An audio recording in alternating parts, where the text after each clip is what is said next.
আসসালামু আলাইকুম রাহমাতুল্লাহ। সম্মানিত দর্শক শ্রোতা ভাই ও বোনেরা, কাছে দূরে দেশ প্রবাসীর যারা যেখান থেকে ভিডিওটি দেখতে আসছেন সবাইকে অসংখ্য অসংখ্য ধন্যবাদ। বন্ধুরা, যদি আপনারা শত্রুর কারণে ভীত সন্ত্রস্ত থাকেন, আতঙ্কে থাকেন, আপনার ক্ষতি করতে পারে, আপনাকে হত্যা করতে পারে, সমস্যা করতে পারে, তাহলে এই আমলটা করলে আপনি শত্রুকে চুনা লাগাতে পারবেন ইনশাআল্লাহ।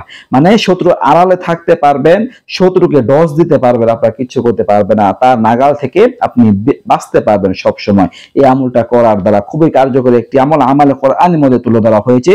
শত্রুর ষড়যন্ত্র থেকে, শত্রুর চক্রান্ত থেকে, ক্ষতি থেকে বাঁচার চমৎকার একটি আমল। আপনারা যারা চান আমলটা করতে পারেন, নারী পুরুষ নিজ নিজ জায়গা থেকে আমলটা করতে পারেন, অন্যদেরকেও করার ব্যাপারে উৎসাহিত করতে পারেন।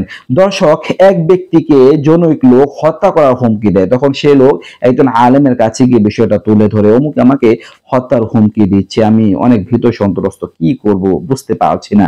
তখন তাকে বলে দেয়, তুমি যখন ঘর থেকে বের হবে সূরা ইয়াসিন পাঠ করে বের হবে। ওই লোকটা আমল শুরু করে দিল। যখনই ঘর থেকে বের হয় তখনই সূরা ইয়াসিন পাঠ করে বের হয়। কি ফলশ্রুতিতে দেখা গেল যে সে যখন শত্রুর সামনে যায় অদৃশ্য হয়ে যায়, শত্রু তাকে দেখতে পারে না।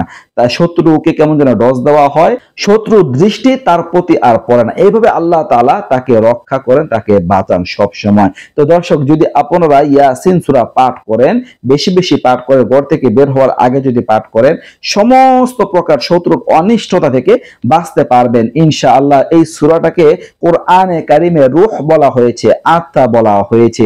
তো আপনারা যারা চান এই সূরার আমলটা করতে পারেন। যদি আপনি শত্রুর আতঙ্কে থাকেন, সূরা ইয়াসিন শুরু থেকে শেষ পর্যন্ত পাঠ করবেন, এরপর আপনি ঘর থেকে বের হবেন, ইনশাআল্লাহ শত্রু আপনাকে কিচ্ছু করতে পারবে না। আল্লাহ তাআলা জিম্মাদারিতে আপনি চলে যাবেন, আল্লাহ আপনাকে হেফাজত করবেন। শুধু তাই নয়, বিপদ আপদ বালা মুসিবত চিন্তা পেরেশানি দুঃখ কষ্ট থেকে আপনি বাঁচতে পারবেন। ঘরের বাইরে রাস্তাতে সফর করা অবস্থায় সমস্ত প্রকার নিরাপত্তা মহান আল্লাহ আপনাকে দান করবেন। দর্শক, এই ছিল আলোচনা। নিত্য নতুন আরো ভিডিও পেতে সবাই পাশে থাকবেন। এই পর্যন্ত আসসালামু আলাইকুম ওয়া রাহমাতুল্লাহ।